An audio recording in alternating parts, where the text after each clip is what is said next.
Stromy, na základe svojej kvality a toho, ako stromy vyzerajú v prírode, my dokážeme veľmi efektívne prenášať naše vlastné pocity práve do nich. Vtedy strom nie je symbolom niečoho nadpozemského, ale je komunikačnou jednotkou, s ktorou vediem ja osobný, priam až intímny dialog.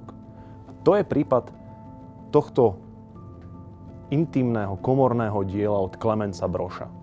V tomto prípade je tu strom, ktorý je obnažený, ktorý svojimi konármi presahuje plochu formátu a zároveň nám hovorí mnohé o akejsi existenčnej tiaži samotného subjektu. Ten strom prestáva byť a plniť funkciu prírodného objektu, ale ako keby je zrkadlom mnohých ľudských príbehov a osudov.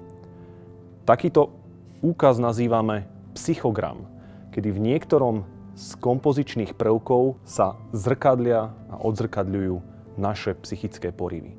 U Klemensa Brocha my cítime, že ten psychogram tohto objektu je tragický a tak končí aj život Klemensa Brocha.